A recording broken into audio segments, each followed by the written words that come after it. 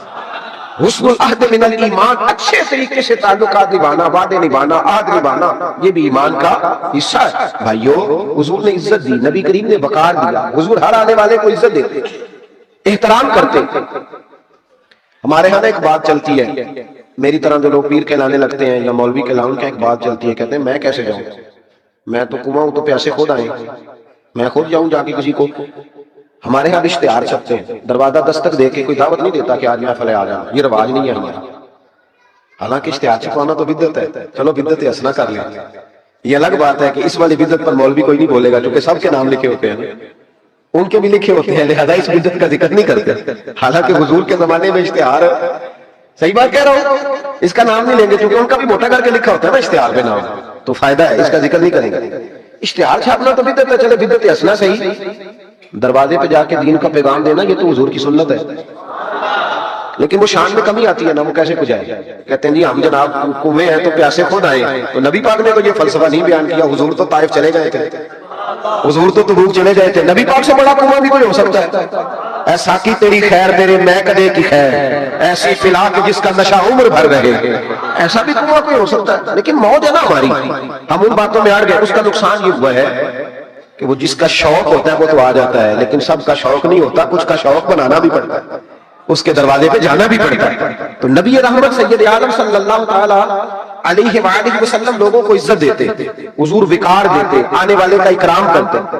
حضرت ابوبکر صدیق رضی اللہ تعالیٰ عنہ فرماتے ہیں مجھے ایک بڑا دکھ تھا، میرے بچے بھی مسلمان تھے، پوتے بھی مسلمان تھے، نواسے بھی حضرت صدیق اکبر کے جناب عبداللہ ابن زبیر سے آتے ہوئے نواسے تھے. فرماتے ہیں کہ میری ساری نسل مسلمان تھی، دل کرتا تھا میرے ابا جی بھی کلمہ پڑھ جائے. ان کا نام تھا ابو قحافہ، وہ کلمہ نہیں پڑھتے تھے اور آنکھوں سے نابینا تھے. اور باپ ہی ہوتا ہے نا. جس دن حضرت ابوبکر صدیق رضی اللہ تعالیٰ عنہ ہجرت کے وقت آئے ہیں نا تو کہتے ہیں گھر کے اندر ایک چھوٹا سا گڑا بنایا ہوا تھا، ٹویا، اس میں اشرفیاں دینار رکھتے تھے اور اوپر میں کوئی موٹا کپڑا ڈال دیتا. فرماتے ہیں جس دن میں نکلنے لگا تو میرے پاس بہت زیادہ پیسے تھے، میں نے سارے نکال لیے اور چھوٹے چھوٹے روڑے ڈال دیے، اوپر میں نے اسی طرح بوریا ڈال دیا اور جناب اسماء سے کہا کہ ابا جی نے پوچھا نا کہ ابو بکر سارے پیسے تو نہیں لے گیا؟ دادے پوتیوں کے بھی بڑے سگے ہوتے ہیں نا، پوتریاں بھی کچھ چھڑے کہ سارے لے گیا، پوچھا نا سارے تو نہیں لے گیا؟ تو تم چپ رہنا، وہ خود اٹھ کے جائیں گے نا تو اوپر ہاتھ لگائیں گے تو ان کو احساس ہوگا پیسے ادھر ہی ہے، یہ حکمت ہے۔ اتنا وہ خیال کرتے تھے لیکن کلمہ نہیں پڑھتے تھے۔ تو ابو بکر صدیق کہتے ہیں میرا بڑا دل کرتا تھا وہ کلمہ پڑھے۔ ایک دن وہ بول ہی پڑے ہجرت مدینہ کے بعد، کہنے لگے ابو بکر میں مان گیا ہوں تیرے رسول واقعی سچ ہے، چل یار مجھے لے چل، میں بھی مصطفیٰ کا کلمہ پڑھوں۔ حضرت ابو بکر فرماتے ہیں میری تو عید بن گئی کہ میرا تو گھر بن گیا نا، اب میرے ابا جی بھی وہاں آ گئے جہاں سارا گھرانہ کھڑا تھا، کہا کلمہ پڑھنا چلو۔ کہتے میں نے اپنے والد کا ہاتھ پکڑا رہا، جس طرح پکڑا مجھے مزہ آ گیا۔ سنو اور یاد رکھنا، ہمارے لیے تو مشکل ہو گیا ہے، ہم عزت لینے کے قائل ہیں، دینے کے نہیں۔ کہتے ہیں جب میں مسجد نبوی میں حضور کو لے کے آیا، اپنے والد کو لے کے آیا نا حضور کی بارگاہ میں، نبی کریم ممبر پہ بیٹھے تھے، ابھی کلمہ پڑھا نہیں، پڑھنے آئے۔ کہتے ہیں حضور ممبر پہ بیٹھے تھے، میں اپنے نبینا اور بوڑھے والد کو لے کے آیا، نبی کریم اٹھ کے کھڑے ہو گئے۔ کسی کو عزت دینے سے عزت بڑھتی ہے، کم نہیں ہوتی۔ کوئی حرج نہیں، کوئی حرج نہیں، اگر آپ ابا جی کے آنے پہ کھڑے ہو جائیں تو اپنے ابا جی کے، کوئی مسئلہ نہیں، کوئی حرج نہیں۔ اگر قاری صاحب جو مسجد کے امام ہے، چلو ہم سے تنخواہ لیتے ہیں، پر قاری صاحب کو نہ دیکھو، اس ممبر کو دیکھو جس ممبر پر وہ بیٹھتے ہیں، کوئی مسئلہ نہیں بھائی، ٹھیک ہے تو چودھری صحیح، ہم تو قاری صاحب کو سکول بھی 27ویں کو دیتے، کیوں بلا 27ویں تو دیندے ہو نا اتنے بھی، اس واسطے کہ کدے سواں کے پاڑ نہ رہے، کیونکہ 27ویں تو بعد دردی پڑھتا ہی کوئی نہیں، تو کہندے ساڑھے نال دا پا لیا تو نال رل جائے گا، اس کو وہ بلا نہیں دینا، 27ویں پہ دیتے۔ کس بات کا ذکر کیا جائے؟ عزیز دوست یاد رکھ اور سمجھ۔ اور اب تو پیروں سے بڑا شکوہ ہے، بہت سارے پیر بھی کہتے ہیں مولویاں کو کی ہے، میں کہ خدا دے بندہ جڑا مولوی ہوندا ہے، اودے کول ہی تو سارا کچھ ہوندا ہے۔ انما یخشى اللہ من عبادہ العلماء، اللہ کریم فرما رہا ہے کہ جو میرے عالم بندوں میں سے عالم ہے وہ اللہ سے ڈرتے ہیں۔ تو کس قسم کی بات بڑا جو عنوان نہیں ورنہ اس پہ بات کرتا۔ نبی کریم اٹھ کے کھڑے ہوئے تو حضرت صدیق اکبر عرض کرنے لگے یا رسول اللہ میرے والد کلمہ پڑھنے آئے، یہ لفظ ساری زندگی یاد رکھنا، بھولنا نہ۔ عرض کی حضور ابا جی کلمہ پڑھنے آئے، توجہ ہے میری بات پر، کلمہ پڑھنے آئے ہیں، پتہ ہے میرے محبوب نے کیا فرمایا؟ نبی کریم فرمانے لگے ابو بکر یہ بوڑھے بھی تھے، نابینا بھی تھے، بیمار بھی تھے، اگر ان کا ارادہ بن گیا تھا تو مجھے بتاتے میں گھر آ کے انہیں کلمہ پڑھا دیتا۔ نعرہ تکبیر، دونوں ہاتھ اٹھا کے نعرہ رسالت، تاجدار ختم نبوت، تاجدار ختم نبوت۔ اور میرے اعلیٰ حضرت فاضل بریلوی رحمۃ اللہ نے لکھا، ادھر دیکھو میری طرف، اعلیٰ حضرت نے لکھا ہے تو نبی پاک کا لباس پہن لے، رب تجھے عزت دے دے گا۔ کوئی نہیں سمجھ آئی آپ کو بات ہے؟ کئی منڈے پینٹ کوٹ پا کے ساڑھے روح بن گئے، کہنے قاری صاحب تسی پڑھے کنا ہو؟ تو عالم اگر بتائے نا کہ میں درس نظامی کیا، کہنے نہیں وہ تو ٹھیک ہے، پڑھے کنا ہو؟ کمال ہو گئی، درس نظامی کیا عالم تو پڑھے کنا ہو؟ تیری نظر بی اے پڑھے ہی بندہ پڑھیا ہوتا ہے، پاوے وہ 6 باری سیکلیاں دے کے پاس ہویا ہو، کیا تماشا ہے؟ اس تماشے سے باہر آ نبی پاک سے ادھر دیکھو میری طرف۔ میں تو شکوہ کرتا ہوں کئی دفعہ اپنے نعت خانوں سے بھی اور نقیب سے بھی اور قاری صاحب سے، میں کہتا ہوں ساری عزت نبی پاک کے نام پہ، اور تو کہہ رہا ہے چھوٹی داڑھی میں سونا لگوں گا۔ میں کل حدیث پڑھ رہا تھا بخاری سے، حضرت ابو محمد رضی اللہ تعالیٰ عنہ نے حضرت خبیب سے پوچھا کہ نبی پاک زور اور عصر کی نمازوں میں قرات کرتے تھے؟ ادھر دیکھو میری طرف، زور اور عصر میں قرات کرتے تھے؟ حضرت خبیب کہنے لگے کرتے تھے۔ کہا آپ کو کیسے پتا ہے؟ کہنے لگے جب میں نماز پڑھتا تھا تو حضور کو چھپ چھپ کے دیکھا کرتا تھا۔ اور اگلے لفظ سنو، کہنے لگے زور اور عصر میں میں نے حضور کی داڑھی کو ہلتے دیکھا ہے۔ نبی پاک کی داڑھی کو چھوٹی ہوئے تو ہلتی ہے، پوری ہوئے بولتے تاں ہی ہلتی ہے، چھوٹی داڑھی ہلتی ہوئی نظر، وہ تو تھوڑی ہلتی ہے، داڑھی نہیں ہلتی۔ تو داڑھی جو سرکار کا طریقہ ہے اس کے مطابق رکھے، اپنی مرضی کی نہ رکھے۔ نبی پاک جو لی تو چھوٹی والے نے بھی لوگ مولوی صاحب کہنا ہے، اور ویسے بھی داڑھی کا تو وزن ہی کوئی نہیں ہوتا، کیوں ہوتا ہے؟ یہ وجود کا حصہ ہے، جسم کا حصہ ہے، حسن ہوتا ہے۔ حضرت صاحب ہمارے وزن تو نہیں ہوتا پر داڑھی کا حسن ہوتا ہے، سبحان اللہ۔ اعلیٰ حضرت فرماتے ہیں تو حضور کا لباس پہن لے۔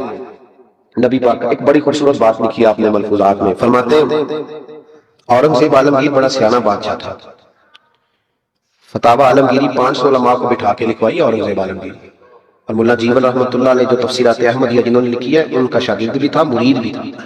اور حضرت مولا جیون رحمۃ اللہ علیہ فرماتے ہیں دیکھو کسی کی سابقہ زندگی اور ہے، لیکن جب وہ بدلا تو پھر کیا بدلا؟ فرمانے لگے کہ ایک دن فجر کی بارش تیز ہو رہی تھی تو میں فجر کی نماز میں لیٹ ہو گیا، تو میرے دل میں اچانک خیال آیا، پتہ نہیں تو مسجد میں آیا بھی ہوگا کہ نہیں آیا ہوگا، لیکن فرماتے ہیں جب میں پہنچا تو وقت کا بادشاہ اورنگزیب عالمگیر مجھ سے پہلے پہنچا ہوا۔